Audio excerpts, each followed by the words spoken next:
शिव पुराण विद्वेश्वर संहिता अध्याय 18 बंधन और मोक्ष का विवेचन।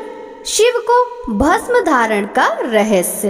ऋषि बोले, सर्वज्ञों में श्रेष्ठ सूत जी, बंधन और मोक्ष क्या है?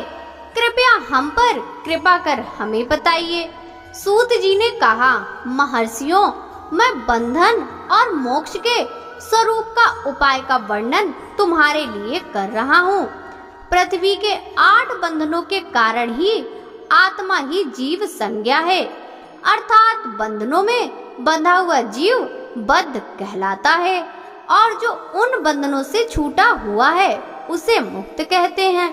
प्रकृति, बुद्धि, त्रिगुणात्मक अहंकार और 5 तन्मात्राएं यदि 8 तत्वों के समूह से देह की उत्पत्ति हुई है, देह से कर्म होता है और फिर कर्म से नूतन देह की उत्पत्ति होती है। शरीर को स्थूल, सूक्ष्म और कारण के भेद से जानना चाहिए। स्थूल शरीर व्यापार कराने वाला, सूक्ष्म शरीर इंद्रिय भोग प्रदान करने वाला तथा शरीर को आत्मानंद की अनुभूति कराने वाला होता है।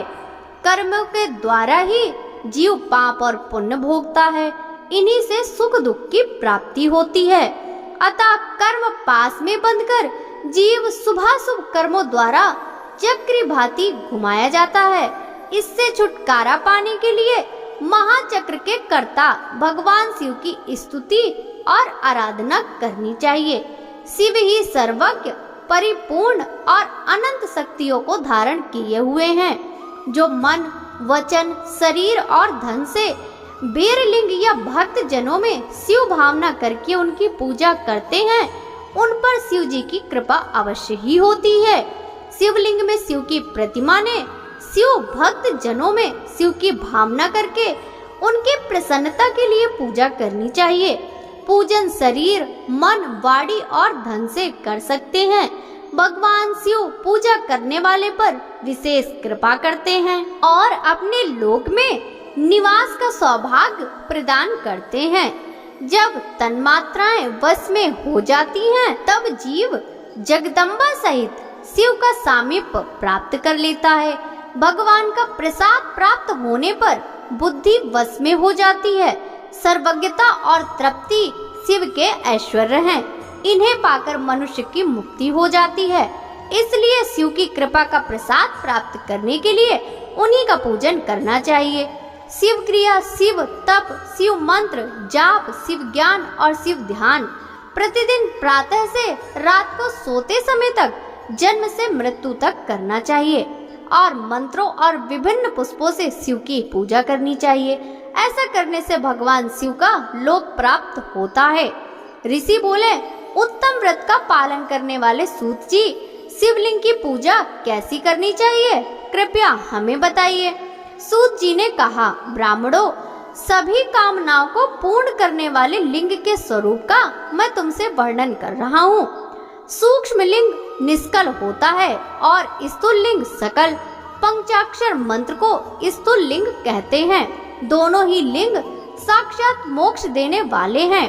प्रकृति और पौरुष लिंग के रूपों के बारे में एकमात्र भगवान शिव ही जानते हैं और कोई नहीं जानता। पृथ्वी पर 5 लिंग हैं, जिनका विवरण मैं तुम्हें सुनाता हूँ। पहला स्वयंभू शिवलिंग, दूसरा बिंदु लिंग, तीसरा प्रतिष्ठित लिंग, चौथा चरलिंग और 5वां गुरु लिंग है। देवर्षियों की तपस्या से संतुष्ट हो उनके समीप प्रकट होने के लिए पृथ्वी के अंतर्गत बीज रूप में व्याप्त हुए भगवान शिव वृक्षों के अंकुर की भांति भूमि को भेद कर नाद लिंग के रूप में व्यक्त हो जाते हैं। स्वतः प्रकट होने के कारण ही इसका नाम स्वयंभू लिंग है। इसकी आराधना करने से ज्ञान की वृद्धि होती है। सोने, चांदी, भूमि, वेदी पर हाथ से प्रणव मंत्र लिखकर भगवान शिव की प्रतिष्ठा और आवाहन करें तथा 16 उपचारों से उनकी पूजा करें। ऐसा करने से साधक को ऐश्वर्य की प्राप्ति होती है। देवताओं और ऋषियों ने आत्म सिद्धि के लिए पौरुष लिंग की स्थापना मंत्रों के उच्चारण द्वारा की है। यही प्रतिष्ठित लिंग कहलाता है। किसी ब्राह्मण अथवा राजा द्वारा मंत्र पूर्वक स्थापित किया गया लिंग भी प्रतिष्ठित लिंग कहलाता है, किंतु वह प्राकृतिक लिंग है। शक्तिशाली और नित्य होने वाला पौरुष लिंग तथा दुर्बल और अनित्य होने वाला प्राकृतिक लिंग कहलाता है। लिंग नाभि, जीभ, हृदय और मस्तक में विराजमान आध्यात्मिक लिंग को चर लिंग कहते हैं। पर्वत को पौरुष लिंग और भूतल को विद्यमान प्राकृत लिंग मानते हैं। पौरुष लिंग समस्त ऐश्वर्य को प्रदान करने वाला है। प्राकृत लिंग धन प्रदान करने वाला है। चर लिंग में सबसे प्रथम रसलिंग ब्राह्मणों को अभीष्ट वस्तु प्रदान करने वाला है। सुवर्ण लिंग वैश्यों को धन, बाढ़ लिंग क्षत्रियों को राज, सुंदर लिंग शूद्रों को महाशुद्धि प्रदान करने वाला है। बचपन, जवानी और बुढ़ापे में स्फटिकमय शिवलिंग का पूजन स्त्रियों को समस्त भोग प्रदान करने वाला है। समस्त पूजा कर्म गुरु के सहयोग से करें। इष्ट देव का अभिषेक करने के पश्चात अगहनी के चावल की बनी खीर तथा नैवेद्य अर्पण करें। निवृत्त मनुष्य को सूक्ष्म लिंग का पूजन विभूति के द्वारा करना चाहिए। विभूति लोकाग्नि जनित, वेदाग्नि जनित और शिवाग्नि जनित 3 प्रकार की होती है। लोकाग्नि जनित अर्थात लौकिक भस्म को शुद्धि के लिए रखें। मिट्टी, लकड़ी और लोहे की पात्रों की धान्य, तिल, वस्त्र आदि की भस्म से शुद्धि होती है। वेदों से जनित भस्म को वैदिक कर्मों के अंत में धारण करना चाहिए। मूर्तिधारी शिव का मंत्र पढ़कर बेल की लकड़ी जलाएं। कपिला गाय के गोबर तथा समी, पीपल, पलास, बड़, अमलतास और बेर की लकड़ियों से अग्नि जलाएं। इसे शुद्ध भस्म माना जाता है।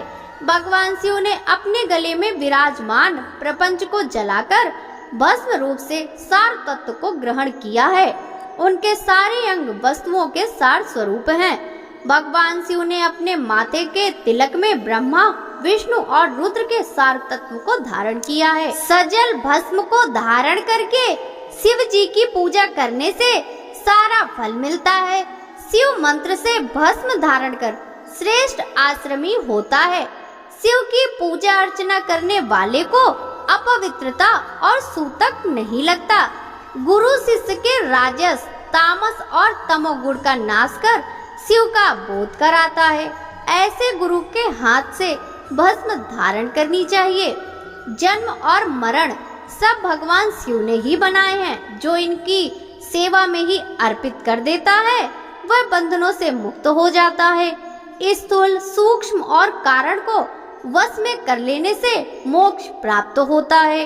जो शिव की पूजा में तत्पर हो, मौन रहे, सत्य तथा गुणों से युक्त हो, क्रिया जाप तप करता रहे, उसे दिव्य ऐश्वर्य की प्राप्ति होती है तथा ज्ञान का उदय होता है। शिव भक्त यथा योग्य क्रिया एवं अनुष्ठान करे तथा धन का उपयोग कर शिव स्थान में निवास करे। भगवान शिव के महात्म का सभी के सामने प्रचार करे। शिव मंत्र के रहस्य को उनके अलावा कोई नहीं जानता है, इसलिए शिवलिंग का नित्य पूजन करें।